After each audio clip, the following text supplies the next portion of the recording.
Assalamualaikum warahmatullahi wabarakatuh. Halo para pendengar setia Cerimis, selamat datang kembali di channel kami. Pada malam ini kami akan membawa kalian ke dalam sebuah kisah yang penuh dengan kengerian dan misteri. Siapkan diri kalian untuk mendengarkan cerita yang akan membuat bulu kuduk kalian berdiri. Inilah kisah Bidan untuk Kuntilanak, malam kelahiran yang mengerikan.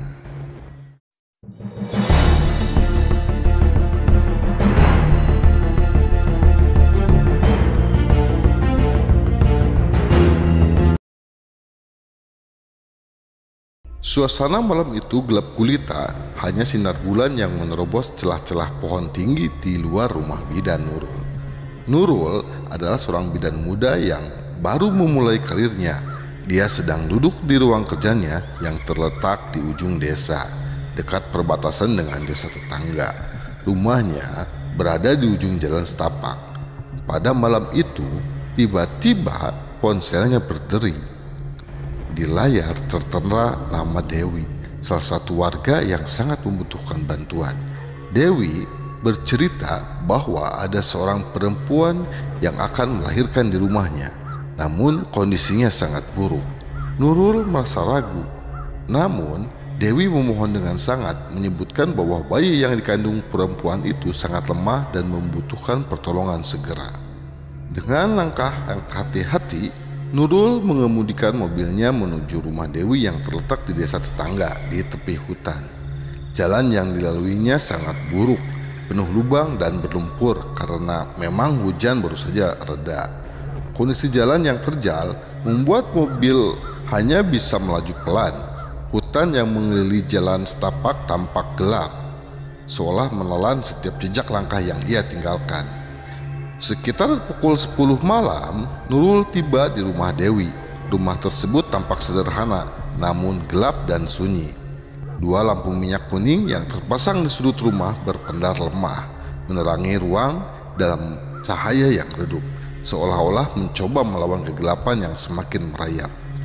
Dewi menyambutnya dengan wajah cemas dan gugup. Bu Bidan, tolong, dia membutuhkan bantuanmu, ujarnya terburu-buru. Matanya tampak penuh kekhawatiran. Dewi mengantar Nurul menuju ruang tidur yang gelap, yang hanya diterangi cahaya lampu yang temaram. Di atas tempat tidur yang terbuat dari papan kayu, seorang perempuan terbaring tak bergerak. Wajahnya pucat, terlalu pucat untuk seorang yang sedang hamil, dan matanya terpejam rapat. Namun, yang paling mencurigakan adalah perut perempuan itu. Buncit, tapi tidak seperti perut ibu hamil biasa. Ada gerakan samar di dalamnya, sesuatu yang seakan bergerak dengan kecepatan yang tak wajar. Nurul merasakan kegelisahan yang merayap, seolah ada sesuatu yang tak beres dalam tubuh perempuan itu. Ngomong-ngomong, siapa perempuan ini? Tanya Nurul. Dewi menggelengkan kepala, ekspresinya semakin suram. Aku tidak tahu. Dia datang ke sini beberapa jam yang lalu dengan keadaan yang sangat lemah. Mengaku sedang mengandung dan meminta tolong. Suaranya hampir bisu, seakan takut ada sesuatu yang mendengarnya. Tanpa membuang waktu, Nurul mulai memeriksa keadaan perempuan tersebut.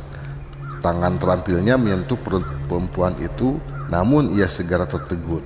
Ada sesuatu yang aneh, sebuah getaran kuat yang terasa hingga ke tulang, seperti denyut kehidupan yang bukan hanya manusiawi. Detak itu terlalu bertenaga, terlalu asing, seolah ada dua kekuatan yang sedang bertarung di dalam rahim perempuan itu. Belum sempat Nurul melalik tangannya, perempuan itu membuka matanya perlahan.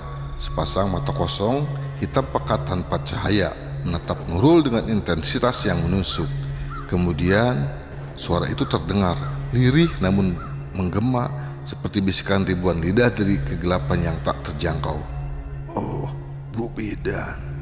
Suara itu serak, pecah dan bergema seperti datang dari balik dinding yang sangat tebal, seakan bukan berasal dari mulut perempuan itu. Tubuh Nurul menegang, seluruh keberaniannya seolah terserap habis oleh dinginnya udara malam yang tiba-tiba menusuk. Tapi ia tak bisa lari. Tugasnya sebagai bidan memaksa dirinya tetap berada di tempat itu. Saat Nurul mencoba merespon, tubuh perempuan itu mulai bergetar hebat. Suara erengan yang keluar darinya terdengar semakin menyayat, seolah rasa sakit itu berasal dari sesuatu yang melampaui fisik.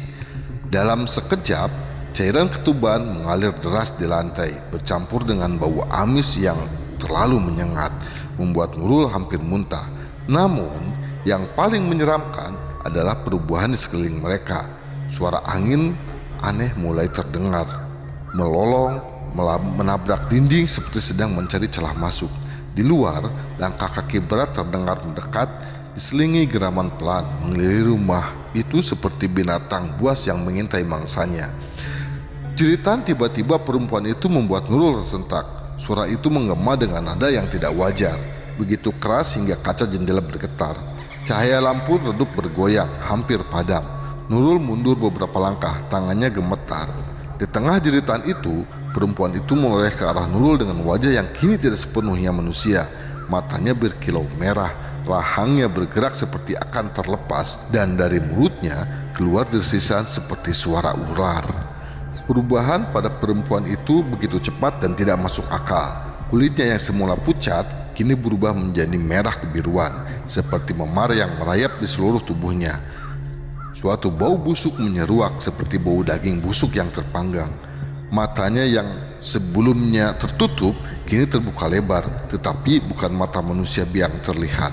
Bola matanya sepenuhnya putih, kosong, tanpa iris atau pupil, seperti mata makhluk yang tak pernah melihat cahaya. Saat itulah sesuatu yang tak terbayangkan terjadi. Tiba-tiba dari perempuan itu terdengar suara mengerikan seperti daging yang terkoyak, diiringi bunyi gemeretak yang menusuk telinga. Perut perempuan itu robek dengan paksa, memperlihat pemandangan yang tak terbayangkan.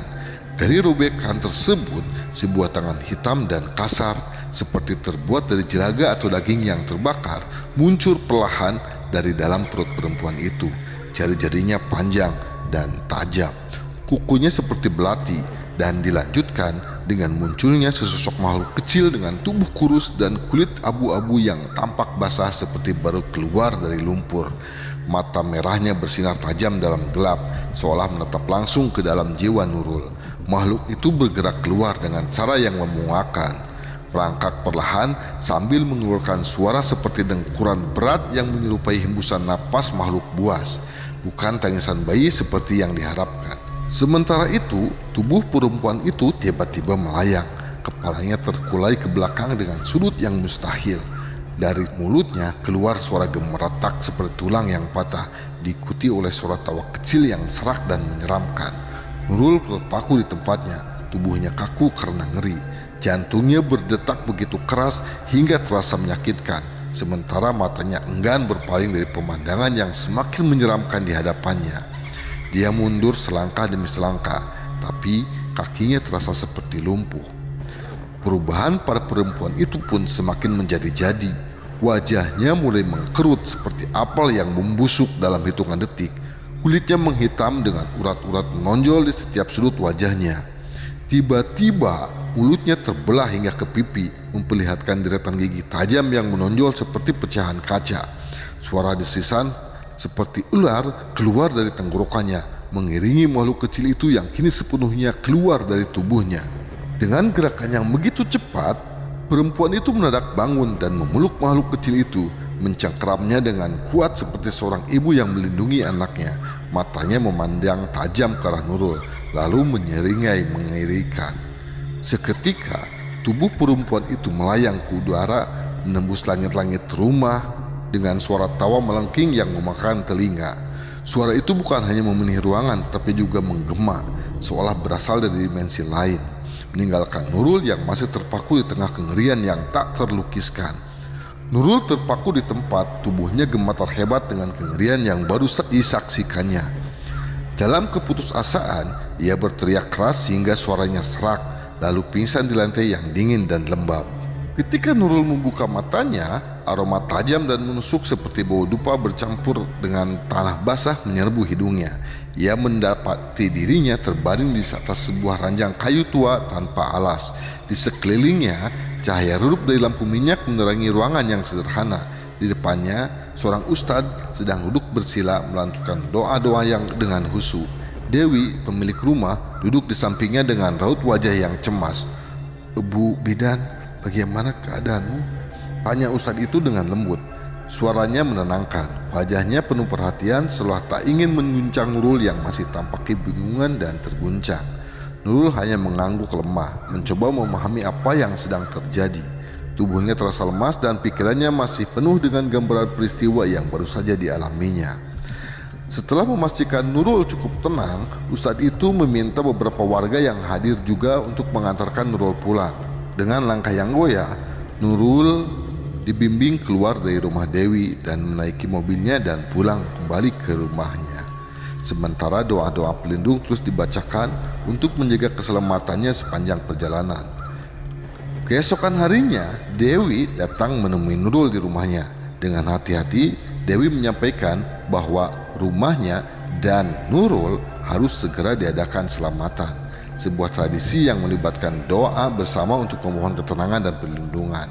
Ustadz yang sama akan memimpin ritual tersebut dan Nurul diminta untuk ikut serta demi keselamatannya sendiri, mengingat ia terlibat langsung dalam kejadian tersebut. Meski hatinya masih diliputi oleh rasa takut, Nurul setuju untuk datang.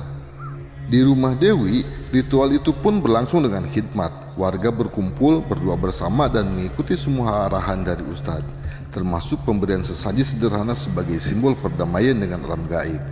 Ustadz yang memimpin doa khusus untuk Nurul meminta perlindungan dari segala gangguan gaib yang mungkin masih mengintai. Setelah semuanya selesai, Nurul merasa sedikit lega, meski rasa takut itu belum sepenuhnya hilang. Doa dan dukungan dari warga serta Dewi memberinya kekuatan untuk melangkah maju. Ia berjanji pada diri sendiri untuk lebih berhati-hati dan menggantungkan dirinya kepada Yang Maha Kuasa agar terhindar dari kejadian serupa di masa depan. Terima kasih telah mendengarkan kisah Bidan untuk Kuntilanak, malam kelahiran yang mengerikan bersama Cerimis. Kami harap kisah ini memberikan pengalaman mendebarkan bagi kalian semua. Ingatlah, di setiap perjalanan malam yang sepi selalu ada resiko yang tak terduga menunggu. Tetap waspada dan jangan lupa untuk selalu mendengarkan Cerimis untuk cerita-cerita horor lainnya. Wassalamualaikum warahmatullahi wabarakatuh.